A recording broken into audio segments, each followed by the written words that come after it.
En janvier, Samsung devrait présenter ses smartphones haut de gamme, les Galaxy S24, mais on va pas du tout en parler parce que ces smartphones ils devraient être éclipsés par un autre produit. On sait depuis des années que Samsung travaille sur sa Galaxy Ring et si rien n'a encore été annoncé jusqu'à présent, eh bien ça devrait être le cas le 17 janvier prochain. Mais la Galaxy Ring, qu'est-ce que c'est? Eh bien ce serait la première bague connectée de Samsung. La première fois qu'on a entendu parler d'un tel projet, ça remonte, c'était en 2015 et pour le coup, c'était un brevet qui avait été déposé par Samsung et qui permettait de protéger, de décrire l'utilisation d'une bague connectée qui permette d'interagir avec les éléments de la maison connectée, avec l'écosystème SmartThings de Samsung. C'était un brevet, c'était pas grand chose encore. Finalement, tout s'est accéléré fin 2021 avec un autre brevet qui était encore déposé par Samsung et qui cette fois décrivait une bague connectée qui permette de réaliser des électrocardiogrammes et de réaliser une mesure de la fréquence cardiaque via PPG. La PPG, ça n'a absolument rien à voir avec Pépé Garcia, salut Pépé d'ailleurs au passage, c'est la photoplétismographie. Qu'est-ce que c'est la photoplétismographie? En fait, c'est l'absorption d'une lumière verte pulsée pour mesurer la fréquence cardiaque et c'est exactement la même fonctionnalité que vous allez retrouver sur les Apple Watch, sur les montres Garmin ou sur une montre Galaxy Watch par exemple. Et c'est surtout cette année que les choses sont devenues concrètes avec la mise en application de ces brevets, puisque en février 2023, Samsung a déposé la marque Galaxy Ring en Corée du Sud pour protéger tout appareil, tout dispositif intelligent pour mesurer les indicateurs de santé et ou de sommeil sous la forme d'un anneau, je cite. Autrement dit, pour protéger une Galaxy Ring. Et seulement Samsung aura le droit d'appeler sa bague connectée une Galaxy Ring.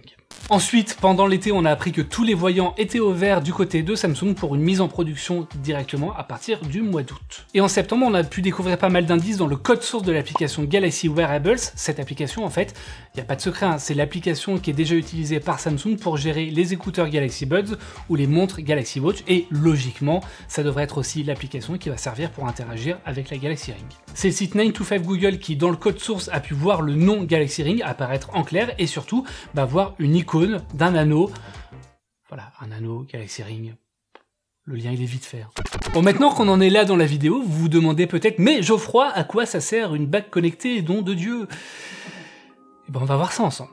En fait, c'est un type de produit qu'on a vu apparaître en 2015 avec la marque américaine Oura, qui est vraiment une des pionnières sur ce marché-là, et qui va permettre, avec un simple anneau, de mesurer à la fois la fréquence cardiaque, la variabilité de la fréquence cardiaque pour savoir si vous êtes détendu, si vous avez bien récupéré, de mesurer également le taux d'oxygène dans le sang, de mesurer le nombre de pas que vous parcourez dans la journée, et voilà, d'avoir tout plein d'informations sur votre état de santé et sur l'efficacité de vos entraînements par exemple. Tout ça, évidemment, c'est des fonctionnalités qu'on va retrouver également sur des montres connectées, mais qui cette fois vont être largement miniaturisées pour tenir sur un simple anneau.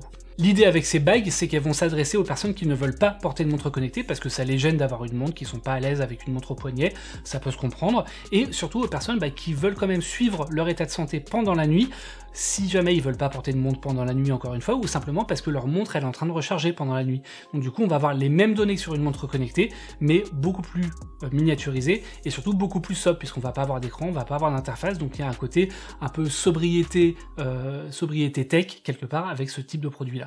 Depuis la première bague connectée d'Oura en 2015, on a eu Oura qui a lancé deux autres modèles, dont le modèle le plus récent, la Oura Ring 3 qui date de 2021, mais on a surtout eu d'autres constructeurs qui sont lancés sur ce marché-là. On pense au français Circular qui a lancé les Ring Slim et Ring Pro, on a également la boîte Ultrahuman qui a lancé la Ring Air, on a eu très récemment la Ice Ring qui a été lancée également et qui pour le coup est proposée à un prix bien plus attractif. Bref, on a pas mal de constructeurs qui sont lancés sur ce marché-là. Entre tous ces produits, évidemment, on va avoir des différences qui sont assez minimes mais qui sont quand même présentes. On va pas forcément avoir les mêmes données qui vont être proposées sur un modèle et sur un autre. On va pas forcément avoir une déduction d'autres données en fonction des mesures qui sont faites sur un modèle ou sur un autre. On va pas avoir évidemment les mêmes applications, on va pas avoir le même design, la même autonomie. On va avoir des bagues qui vont être plus ou moins fines. Par exemple, la Circular Ring Slim, elle est proposée avec une épaisseur de 2,2 mm, là où les autres elles sont plutôt entre 2,5 et 3 mm. Bref, on a pas mal de différences, même si dans les faits, ça va faire à peu près la même chose d'une bague à une autre.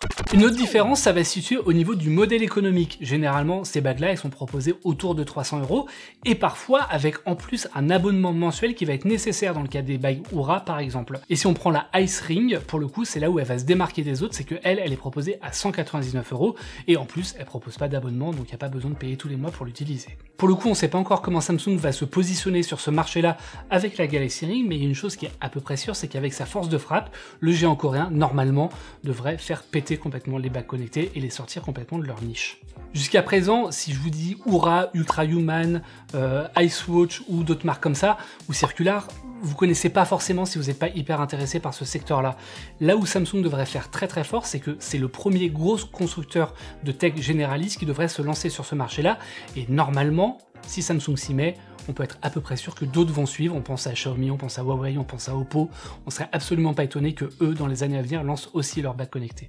Généralement, quand Samsung lance un accessoire comme ça, ils en profitent pour le lancer en même temps que leur smartphone phare. Donc ça veut dire 2 fenêtres. La première, c'est en début d'année avec les Galaxy S24. L'autre, ça va être pendant l'été avec les Galaxy Z Flip et Z Fold. Dans un premier temps, il semble que Samsung avait prévu un lancement en janvier, donc le 17 janvier, puisque normalement c'est à cette date-là que seront présentés les Galaxy S24. Donc ça, c'était les informations du leaker Ice Universe. Le truc, c'est qu'il y a un site coréen qui s'appelle The Elec, qui est généralement très bien informé, et qui indique pour sa part que Samsung, a priori, a pris du retard, et que le lancement serait plutôt attendu pendant l'été avec les Galaxy Z Flip et Z Fold. De toute façon, rassurez-vous, on sera fixé le 17 janvier, puisque si jamais la Galaxy Ring n'est pas annoncée en même temps que les Galaxy S24, ça voudra dire qu'il faudra encore attendre quelques mois pendant l'été. Merci à toutes et à tous d'avoir suivi cette vidéo. N'hésitez pas à nous dire en commentaire si vous avez apprécié la vidéo d'une part, et puis si vous seriez intéressé par une bague connectée. Nous, c'est des produits qu'on va tester assez rapidement sur la chaîne et sur le site de toute façon. Moi, je vous fais de gros bisous, je vous invite à nous suivre partout sur les réseaux sociaux, et je vous dis à très bientôt sur Frandroid.